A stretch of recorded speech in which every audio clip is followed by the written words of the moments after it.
KCYM-ന്റെ മാനന്തവാടി രൂപതാ president Nikhil Sebastian ചൂടിയാങ്കൽ അദ്ദേഹം കൂടി ഇപ്പോൾ നമ്മളോടൊപ്പം ചേരുന്നുണ്ട്. എന്തുകൊണ്ടാണ് നിങ്ങൾ ഈ പല പ്രാവശ്യമായിട്ട് ചൂണ്ടിക്കാണിച്ചിരുന്നു എന്ന് പറയുമ്പോൾ തീർച്ചയായിട്ടും ഇതിനു മുൻപും ഇതുപോലുള്ള പല സംഭവങ്ങളും ഉണ്ടായിട്ടുണ്ടാകണമല്ലോ, അങ്ങനെയെങ്കിൽ അത് ഗുരുതരമായ പ്രശ്നങ്ങളാണല്ലോ. എന്തുകൊണ്ടാണ് നിങ്ങൾ അങ്ങനെ ഒരു ആരോപണം ഉന്നയിക്കാൻ സാഹചര്യം ഉണ്ടായത്? നമുക്കിപ്പോൾ ലോകത്തിലെ ഏറ്റവും വലിയ ജനാധിപത്യ രാജ്യങ്ങളിലൊന്നായ ഇന്ത്യ എന്ന മഹാസാമ്രാജ്യത്തിന്റെ കേരള സംസ്ഥാനത്തിൽ വരുന്ന ഒരു പിന്നോക്ക ജില്ലയാണ് വയനാട്. ഇത് ഇന്നും ഇന്നലെയും തുടങ്ങിയതല്ല. കാരണം സർക്കാർ മെഡിക്കൽ കോളേജിനെ കുറിച്ച് ഒരുപാട് പരാതികൾ ഇതിനു മുമ്പ് ഉയർന്ന സമയത്തും വളരെ വലിയൊരു പ്രതിഷേധവുമായിട്ട് KCYM ഇതിനു മുമ്പും നടന്നിട്ടുണ്ട്. കഴിഞ്ഞ ദിവസം ഉണ്ടായ സംഭവം നമ്മുടെ ജനങ്ങൾ വിശ്വാസത്തോടെ ആശ്രയിക്കുന്ന ഒരു സർക്കാർ മെഡിക്കൽ കോളേജിൽ ഒരിക്കലും സംഭവിക്കാത്ത ഒരു ചികിത്സാ പിഴവ് ഉണ്ടായത് പൊതുജനാരോഗ്യത്തെ സംവിധാനത്തിന്റെ വിശ്വാസ്യതയെ തന്നെ ചോദ്യം ചെയ്യുന്ന ഒരു കാര്യമാണ് സംഭവിച്ചിരിക്കുന്നത്. ഡോക്ടർമാരുടെയും നഴ്സിംഗ് സ്റ്റാഫിന്റെയും കുറവ്, അടിസ്ഥാന സൗകര്യങ്ങളുടെ അപര്യാപ്തത, തിരക്കേറിയ വാർഡുകൾ, മേൽനോട്ട സംവിധാനങ്ങളുടെ പരാജയം തുടങ്ങിയ വിഷയങ്ങൾ പലവട്ടം പൊതുജനങ്ങളും സാമൂഹിക സംഘടനകളും അധികാരികളുടെ ശ്രദ്ധയിൽപ്പെടുത്തിയിട്ടുണ്ട്. എങ്കിലും വേണ്ട പരിഹാര നടപടികൾ കൈക്കൊള്ളുവാനായിട്ട് ഈ ബന്ധപ്പെട്ടവർക്ക് സാധിച്ചിട്ടില്ല. ഇതിനെതിരെ ശക്തമായ ഒരു പ്രതിഷേധം തന്നെയാണ് KCYM മുൻപും നടത്തിയിട്ടുള്ളത്. എന്നാൽ കഴിഞ്ഞ ദിവസമുണ്ടായ ഈ സംഭവം ഒരിക്കലും നമുക്ക് അംഗീകരിച്ചു കൊടുക്കാൻ പറ്റാത്ത ഒരു സംഭവമാണ്. മതിയായ സൗകര്യങ്ങളില്ലാത്ത സർക്കാർ മെഡിക്കൽ കോളേജില് ഇനി എങ്ങനെയാണ് നമ്മൾ വയനാട്ടിലെ സാധാരണക്കാരായ ജനങ്ങളെ ആശ്രയിക്കുക? അല്ലെങ്കിൽ അവിടെ എന്ത് വിശ്വാസ്യതയിലാണ് നമ്മൾ പോവുക? ഒരു പാവം ഒരു യുവതി പ്രസവശേഷം അദ്ദേഹത്തിന്റെ വയറ്റിൽ നിന്ന് കണ്ടെടുത്തത് തുണിക്കഷ്ണങ്ങളാണ്.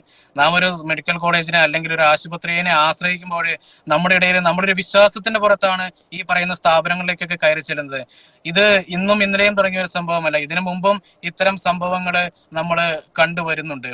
അപ്പം നമ്മളൊരു ആവശ്യവുമായിട്ട് അല്ലെങ്കിൽ ഒരു രോഗവുമായിട്ട് ഈ ആശുപത്രിയിലേക്ക് കടന്നു ചെല്ലുമ്പോൾ റെഫർ ചെയ്ത് ചുരത്തിന്റെ താഴെ കോഴിക്കോടേക്ക് വിടാനാണ് എങ്കിൽ ഈ പറഞ്ഞ സർക്കാർ മെഡിക്കൽ കോളേജ് എന്ന് പറയുന്ന ഒരു സ്ഥാപനം മാനന്തവാടിയിൽ സ്ഥിതി ചെയ്യുന്നത് എന്തിനാണ്?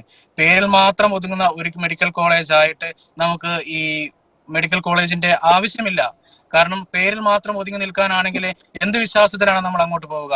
അവിടെ ചെല്ലുന്നത് നമ്മളോട് പറയുക റെഫർ ചെയ്ത് കോഴിക്കോടേക്ക് വിട്ടോളാൻ. കോഴിക്കോടേക്ക് പോകാനാണെങ്കിൽ ഈ പറയുന്ന ഒരു സർക്കാർ മെഡിക്കൽ കോളേജിന്റെ ആവശ്യം അവിടെ ഇല്ലല്ലോ. കഴിഞ്ഞ ദിവസം ഉണ്ടായ ദുഃഖകരമായ ഒരു സംഭവം ഇതൊരു ഒറ്റപ്പെട്ട സംഭവമല്ല.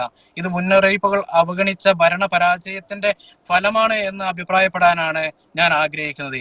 ഇനിയും ഇത്തരം സംഭവങ്ങൾ തുടർന്ന് കൊണ്ടുപോകുവാനാണ് ഭരണാധികാരികളുടെ അല്ലെങ്കിൽ അധികാരികളുടെ മുൻപോട്ടുള്ള നീക്കമെങ്കിൽ ഇതിനെതിരെ ശക്തമായിട്ട് പ്രതിഷേധം സംഘടിപ്പിക്കാൻ വേണ്ടി തന്നെയാണ് KCYM ആലോചിക്കുന്നത്. അങ്ങ് നേരത്തെ സൂചിപ്പിച്ചു കോഴിക്കോടേക്ക് സ്ഥിരമായി റെഫർ ചെയ്യുന്ന സാഹചര്യം ഉണ്ട് എന്ന്. അപ്പോൾ തീർച്ചയായിട്ടും ഇങ്ങനെയൊരു മെഡിക്കൽ കോളേജ് വെറും പേരിന് മാത്രം പ്രഹസനമായി അവിടെ ഇരിക്കുകയാണ് എന്ന് തന്നെയാണ് നിങ്ങൾ ഉദ്ദേശിക്കുന്നത്? അതെ, തീർച്ചയായിട്ടും അത് നമുക്ക് എന്താ പറയാൻ സാധിക്കുക? അതിനെതിരെ നമ്മൾ ശക്തമായി പ്രതിഷേധിക്കുക തന്നെ ചെയ്യും. കാരണം ഇതിനു മുമ്പും ഇത്തരത്തിലുള്ള സംഭവങ്ങൾ നമ്മൾ ഉണ്ടാവുകയും അധികാരികളുടെ ഭാഗത്തുനിന്ന് അല്ലെങ്കിൽ ഉദ്യോഗസ്ഥരുടെ ഭാഗത്തുനിന്ന് അതിനെ തീർച്ചയായിട്ടും അവഗണിക്കുന്ന ഒരു സാഹചര്യത്തിലാണ് നമ്മൾ ഇതിനു മുമ്പ് കണ്ടിട്ടുള്ളത്.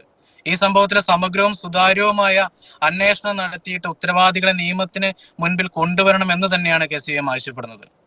നിങ്ങൾ സമരവുമായിട്ട് മുന്നോട്ട് പോകുന്നുണ്ടോ? അവിടെ നമ്മൾ സമരവുമായിട്ടുള്ള കാര്യങ്ങൾ പ്ലാൻ ചെയ്യുന്നുണ്ട്. ഒരിക്കലും ആശുപത്രികളുടെ ദുരവസ്ഥ ചൂണ്ടിക്കാണിക്കുന്നത് രാഷ്ട്രീയമല്ല, അത് മനുഷ്യാവകാശ സംരക്ഷണമാണ് എന്നുകൂടെ ഞാൻ നിങ്ങളെ ഓർമ്മിപ്പിക്കുകയാണ്. മറ്റൊരു കാര്യം, ഇപ്പോൾ അവിടെ ഈ ആരുടെ കുറ്റമാണ് എന്നാണ് നിങ്ങൾ ഇതിൻ്റെ ഉള്ളിൽ യഥാർത്ഥത്തിൽ ഉദ്ദേശിക്കുന്നത്? വെച്ചാൽ അവിടെയുള്ള ഗവൺമെന്റ്, അവിടെയുള്ള സ്റ്റാഫുകളുടെ കുറ്റമാണോ, അല്ലാതെ ആശുപത്രിയുടെ നിയന്ത്രിക്കുന്ന ആളുകളുടെ കുറ്റമാണോ, അതോ രാഷ്ട്രീയ പരമായ കുറ്റമാണോ? ഏതാണ് നിങ്ങൾ ഉദ്ദേശിക്കുന്നത്? തീർച്ചയായിട്ടും ഒരു രാഷ്ട്രീയപരമായിട്ട് കാണുന്നില്ല. കാരണം അവിടെ നിൽക്കുന്ന ഉത്തരവാദികളായിട്ടുള്ള സർക്കാർ ഉദ്യോഗസ്ഥരുണ്ട്, അതിന്റെ മേൽനോട്ടം വഹിക്കുന്ന ഭരണാധികാരി, ഇവരൊക്കെ ഒരു ചൊൽപ്പടിക്ക് നിർത്തി എന്താ പറയുക, ഇത് ഇവർക്ക് ചെയ്യാനായിട്ട് സാധിക്കുന്നില്ല ഉണ്ടെങ്കിൽ പണിയെടുക്കുന്ന ആളുകളെ ഈ കാര്യങ്ങൾ ചെയ്യിക്കണമെന്നാണ് ഞങ്ങൾ ആഗ്രഹിക്കുന്നത്. വളരെ നന്ദി ഞങ്ങളോടൊപ്പം ഈ ചർച്ചയിൽ പങ്കെടുത്തതിന്.